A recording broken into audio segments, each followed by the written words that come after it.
Hello, class. Welcome to spring semester 2017.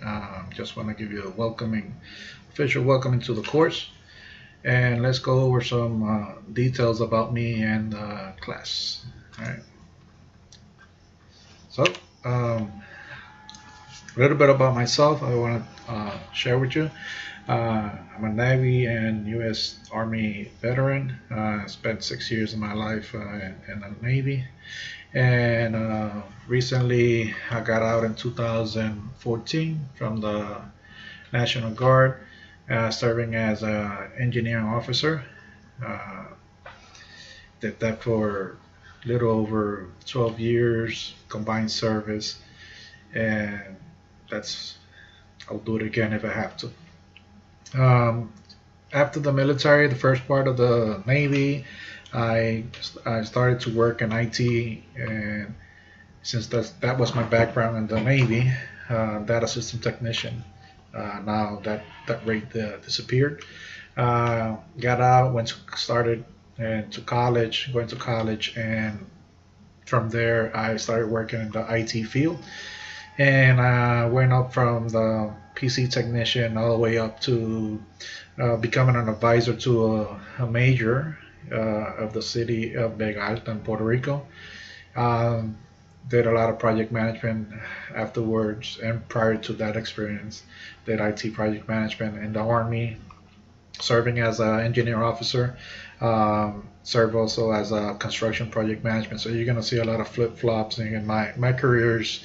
It's all over the place. So I'm a jack of all trades and a master of none. I don't know if you heard that expression before. Serve also as a professor later on in my life after I gathered a lot of experience in the IT, construction, project management.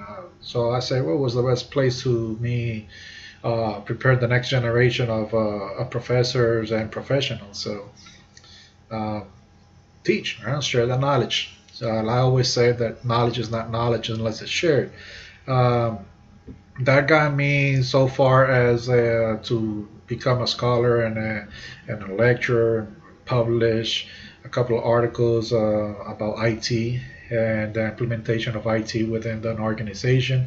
So I went to Nigeria, Ghana, Chile, uh, Puerto Rico, United States, lecturing about my research and my ideas. Also, if you need any further information about my background, you could check me up and link me LinkedIn. Also, believe it or not, I have a page in ratemyprofessor.com, so I also look at that. Uh, so if you have any feedback, just put it there. I'll look into it. I'm not perfect, no one is, and there's always room for growth. All right, so another thing that I would like to talk to you about is that my beliefs is that I'm not just merely teaching at a graduate level. I'm also preparing students to become professors. So someday you'll be replacing me in uh, my job, and probably be working for me. We never know where my professional experience might take me to my next position, and you never know. We create links and within the chain of people that we know, and you might be working either side by side or for me, or I be working for you. So this is like the principles of LinkedIn. We just create links within our network. So I see my graduate students not only as graduate students but also as professors in training. This is a concept proprietary of mine. Um, that's why you're gonna see the way I grade, because it wasn't done for me, and I've lived the shortcomings of after I became a professor. I said, I wonder if my professors would have done this with me, I'll probably be better prepared when I became a first time professor. When the first time I ever taught a class, my knees were shaking, and I didn't know what really to do. I didn't know why I was in the classroom, and And it's not just teaching the subjects, it's that we have to link what I'm teaching in the subject in the classroom. I have to link it to what the society is demanding. So there's a lot of work behind the scenes that go in selecting the class content, selecting the right professor, and selecting uh, um, the the work or the material that goes into the course. So I learned that a lot the hard way, and so I want to try to make it better for you. So when you be in my shoes, you be better prepared as a professor, as a professional, and in your field of discipline as well. All right. So some expectations that I have from my students. I always like to for you to look me up on LinkedIn, share some thoughts that you might have, and if you believe that I'm good at something, just let me know. If I'm not that good, go to go to ratemyprofessor.com and let me know. I prefer you to text me, say this is not right. I'll give you my feedback, and if you're right, I'll be the first one to accept that you're right, and I'll correct whatever it needs to be corrected on the spot. Um, Class participation, and this is something that I've had I've had to improve with since I've been teaching in Colorado State for 2 years. Um, the rubric is not too clear, but my rules are pretty clear. So if you do a minimum job, don't expect the maximum grade. So if I have to distinguish between someone that has 12 posts and someone that has 3 posts, so if you see the rubric, it says knowledge about the content. Obviously, the person that demonstrated that has the most is going to get the better grade, and the person that just barely did the 3 postings, you're not going to get the most grades on that area. All right, so other rules. This is basics. This is that rules for the course is that all initial posts must be in by Thursday. Another thing is if you post you do all your posts on Sunday, yeah, you comply with the quantity, but you're not giving me time or your classmates to react or read or digest your thoughts. Therefore, that's going to affect as well your knowledge content, or probably even your critical thinking about this topic in this particular week. So there's one thing doing just the barely minimum, and there's participating how it is, because we need to give time for everybody to react and to read, right? If I This is very common, and if I or anybody posts a question or addresses your discussion post, I expect you to at least acknowledge. Some of you won't pose a question, but I would say that if I reacted to your post and say, yeah, you did a good job, I appreciate your knowledge in this area, and you brought out a good point, and so, but I do not leave a question. At least you should address that post as acknowledgement that yes, I read your reaction. All right. Uh, uh, Questions that I might pose, the first thing it's gonna read is that this is a must react post, or this is a must answer question. It's gonna be in bold. Failure to do that is gonna also affect your points as knowledge of the content, because I will take it as I made a question, you didn't have an answer for it. So I can make up if you know it or not. If you know it, answer it, and that will give you the points. Um, Initial posts need to have a reference. I've seen this a lot. If your post does not have a reference, uh, that's gonna also affect your points for support. Um, it sounds a little bit harsh, but no one here in academia is interested in our opinions, and I take that personally, and because that rule has been applied to me extensively. When I publish an article, I get this a lot, uh, and I've learned through my mistakes that no one is interested in my opinions. This is not a news organization. This is not a tabloids or anything like that. This is academia. In academia, we when we say something, we have is because we have enough support to sustain what we are saying. So your initial post needs to have a reference. Um, Also, in your writings, I expect that you organize better uh, your thoughts, and this can be done by using titles appropriately. I'm gonna be publishing other videos on how to fix your papers and how to improve the formatting of your papers and how to use Word and so on. So there's gonna be other videos on that. They're recycled videos, so because I'm not going to be recording the same thing over and over. Uh, Also, if you get a video response from me, that means that you need a lot of help. So it's not just enough for me to get my point across by putting the comments on the paper. If I have to make a video explaining to you what was wrong with your paper or your assignment, that means that is very, very needs a lot of help. All right. So there's three ways you might get feedback from me. That might be on directly on the paper. You're gonna see my comments and drawings that I probably do. Also, you probably get an attachment as in a PDF format. That's a little bit more direct. And there's the third option, which is the video. And if you get the video, is because there's something really, really wrong, right?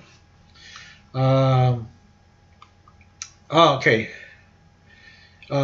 Include in the main title an option for working when you're working on. Some of these assignments that you might be facing has multiple options. Um, don't pretend for me to read your content and guess, oh yeah, this must be option one or option two. All right. So if I don't get it by like the first page or the introduction or something like that, I'll just put a zero and return it to you so you can resubmit it depending on the case. All right. So the instructions are going to be on the sideline, on the side of the assignment. You're going to see the posts posting there and probably have instructions within the rubric. And please go into the comments section. Also, if you get a one, what does a one mean? A one means that you had a percentage of similarity and turn it in too high, and it is as instructed by the university. All assignments that have a similarity percentage too high has to be reported. So take this very seriously. All your papers must be verified through Turnitin. So I suggest you to do that. And if you have any trouble with that, please let me know, and I could give you some guidance on how to submit the paper to Turnitin. I take very personally the grammar and spelling uh, because English is my second language, and if I find an error on your paper, there's got to be something wrong. All right, so all figures and tables must be referenced and addressed properly. Just go to the CSU writing guide on page 15. You'll find the information on this. It's not just saying figure one. This where did we get this the information, or on how to structure the data, or where did we build this table from? If you're doing something on uh, that is built from the content of the course, so that's your reference. The content of the course, which is module 1, 2, 3, or 4, whichever it is, that's your reference. All figures and tables, we went over that. References and technology. Oh yeah, this is a big one for me. All right, so as you all know, this is a technology field, and unless there's a law, for example, we're talking about gravity, electricity, communication radio or something like that.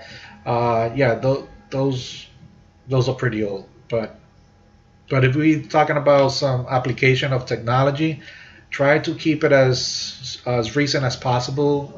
As I'll say, 5 years is the most, because giving go over the Moore's law. Moore's law states that technology will double in, in speed and capacity every 18 to 24 months. So given that, with the speed that technology improves, uh, processes also change, and not necessarily something that was done on a way in the 1990s it does apply now into the 2017. So be very careful with the selection of your references. Also, if don't use Wikipedia as a reference, because anyone can go in Wikipedia and change it. Now, Wikipedia is a good source for like a quick reference on a topic, and if you go into Wikipedia, you can go to the bottom, scroll down to the bottom, and you can see the references that people use to gain those opinions. So you could that would be a good place for you to find a quick reference and support for that, for whatever you're trying to talk about. So don't use Wikipedia as a reference. Use Wikipedia as a source uh, of references. Yeah, I don't know if you understand what I'm trying to say. Is that because it gives you quick access to a lot of references that people use to say whatever they're saying on Wikipedia. And those that don't have a reference, well, that's just merely an opinion. Okay, academic papers must be written in third person. Uh, there's not much for that to say. So if you try not to write a paper like if you were writing a letter to someone, like when I start reading some papers, I feel like you are talking to me, and those I put some notes in there. So just be careful on how you write. So try to keep it professional in third person, and also the structure of your sentences and your paragraphs. That's something that I also take note on. All your paragraphs must be at least, and this is high school level, at least 3 sentences. If I Please refrain from having a 2 sentence or 1 sentence paragraph, which is not a paragraph, because the first sentences should be always the introduction to the topic that we're going to discuss on that paragraph. The second paragraph, the sentence should be your supporting material for that paragraph, that's where you reference, that's where you prove that supports your idea, and then the last one should be your conclusion on why this is true and what did we learn from it. Okay. Just let you know, I'm not perfect. No one is. And if you see something wrong in the course, let me know. It is good habit to. I tend to check my emails every day. But I'm human. Sometimes I forget things. We have a lot of things going on at the day during the day that sometimes I oversee it, and because we're all human. So if you need a quick response, text me, right? Email me and text me.